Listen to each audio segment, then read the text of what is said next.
एक तरफ बिहार सरकार शिक्षकों को शराबियों को पकड़वाने की जिम्मेवारी दे रहा है, तो दूसरी तरफ बिहार पुलिस के दरोगा ही खुद सुरक्षित नहीं है। चाहे वो बालू माफिया हो, शराब माफिया हो, लगातार दरोगा पर हमले कर रहे हैं। एक ऐसी खबर हाजीपुर से आई है जहां नगर थाना पुलिस के दरोगा, इसके अलावा अन्य कांस्टेबल पर बाकायदा बालू माफिया ने हमला कर दिया और यहां तक इन पर पत्थरबाजी हुई और जेसीबी से कुचलने की कोशिश हुई। आपको बता दें कि हाजीपुर थाना जो है, वहां के जो दरोगा हैं और कांस्टेबल हैं, वो रामचौरा घाट पर पहुंचे थे। गंडक नदी के किनारे 2 आरोपी को गिरफ्तार हालांकि कर लिया गया है, प्रमोद राय, मंगल राय।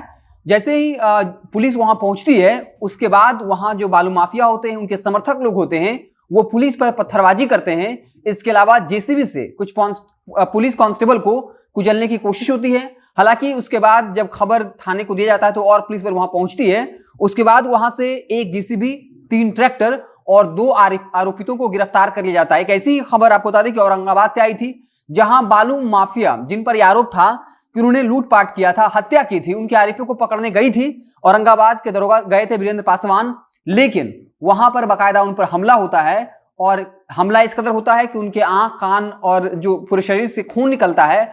पारस अस्पताल में भर्ती भी किया जाता है, लेकिन फिर दरोगा साहब की मौत हो जाती है। ऐसी खबरें लगातार आती है जहां माफिया के हौसले इतने बुलंद हैं कि वो दरोगा पर हमला कर देता है। आपको याद होगा नालंदा, जो सीएम नीतीश का गृह जिला है, सीएम नीतीश के पास गृह मंत्रालय है, पुलिस के सर्वे सर्वा है, उसके बाद भी वहां बालू माफिया ने पुलिस पर अटैक किया था और जो ट्रैक्टर पुलिस जब्त कर ले जा रही थी उसको छुड़ा भी लिया था। लेकिन अब बिहार पुलिस जो है वो लगातार इन आरोपियों को खोजने में लग गई है। लेकिन जब लगातार ये खबरें आ रही, कैसे बालू माफिया हो या शराब माफिया हो, उनके हौसले इतने बुलंद हैं कि वो पुलिस कांस्टेबल पर भी, दरोगा पर भी हमले कर देते हैं। तो दूसरी तरफ सरकार अब एक फरमान जारी कर चुकी है जहां शिक्षक अब शराबियों के बारे में थाने में सूचना देंगे, जिसको लेकर शिक्षक जो है वो लगातार अब इसका विरोध कर रहे हैं और ये बता रहे हैं कि अगर पुलिस प्रशासन पर ही इस तरीके से माफिया हमला करता है तो फिर शिक्षकों को कैसे बख्शा जाएगा। आपको बता दें कि ये खबर आई थी जब एक बड़ी कंपनी जो बालू का खनन करवाता है, उन पर यह आरोप था कि उन्होंने अवैध खनन करवाया था और इस वजह से बिहार सरकार को टैक्स में काफी घाटा लगा था।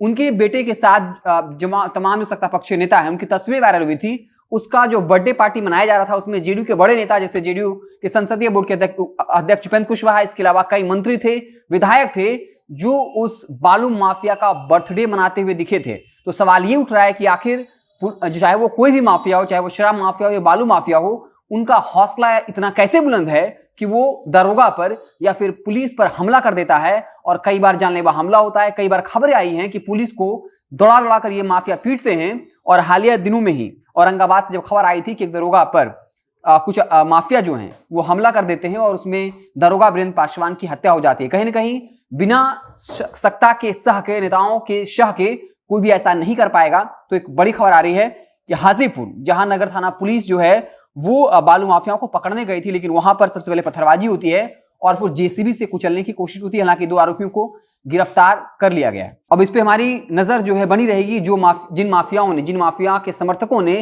पुलिस बल पर हमला किया है, हालांकि 2 आरोपियों की हाजीपुर से गिरफ्तारी तो हुई है, लेकिन उन पर क्या कुछ कार्रवाई होती है, आखिर इनके हौसले इतने बुलंद क्यों हैं, इस सवाल का जवाब तो सरकार के पास ही होगा। ऐसे आप देखते रहें जनता जंक्शन। जैसे ही कोई और बड़ी खबर आएगी तो हम उससे आपको अपडेट करेंगे। बहुत बहुत धन्यवाद।